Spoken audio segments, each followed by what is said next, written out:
Hi, my name is Lisa, and I'm just going to tell you a little bit about my vision loss. Um, my story: I've been blind for about almost 40 years. I first started losing my vision when I was 18. I had just graduated from high school as well as from beauty school, and my plan was to be a beautician. Um, so that having vision loss really changed my life. And of course, like anytime you have a major loss like that, I went through the grief and loss process and found myself really kind of struggling for a good year, almost two probably.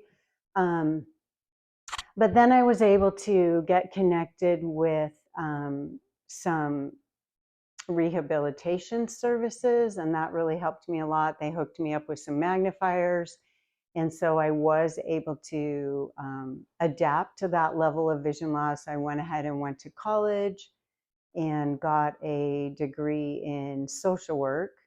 um, I also ended up getting married and having a couple of kids, and so I raised my kids with a visual impairment.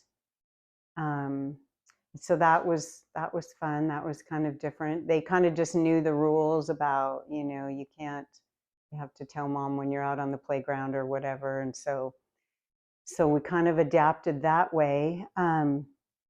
At 35, I ended up losing more vision, and basically now I'm not completely blind, but um, I function as if I am completely blind. I have a little bit of light perception in one eye, but it really isn't very helpful other than to I know if the lights are on or off. Um, and at 35, I ended up that was another pretty significant loss, and so I again had to go through the grief and loss process. I remember really like feeling like I didn't use a cane before because I did have enough vision that I navigated without a cane. I probably should have used a cane, but at 35, I had no choice. And I remember feeling really afraid to leave the house.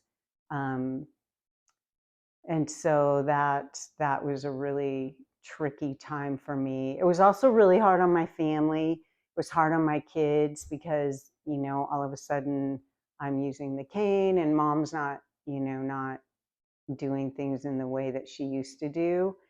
Um, but I can tell you that probably the very best thing that ever happened to me in my life is when I was able to get into a training center.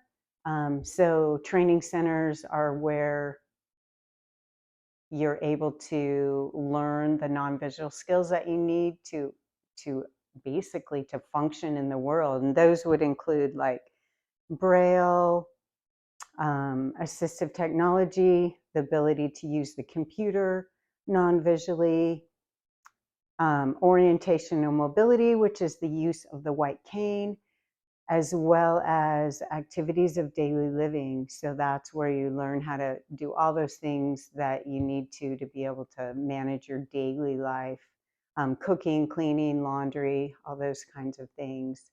Um, and that getting that training, I mean, I think about it now and I can just get really emotional about it because it was so, I feel like it basically saved my life, um, because it was such a hard time and because I was really struggling with vision loss. I didn't know how I was going to do anything. Um,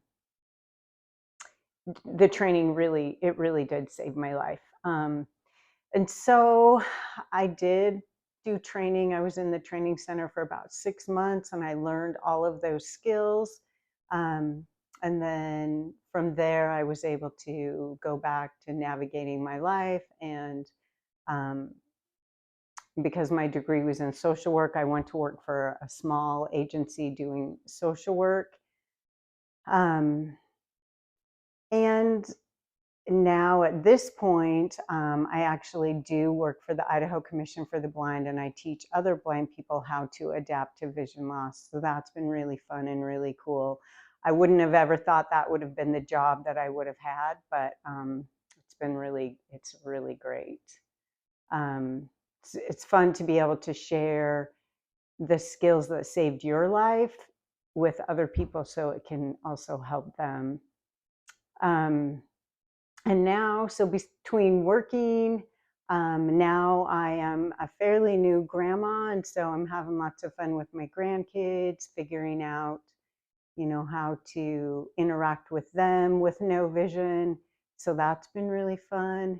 And also, I have a side business where I do intuitive readings or tarot readings. So that's kind of my story. That's what I'm doing right now.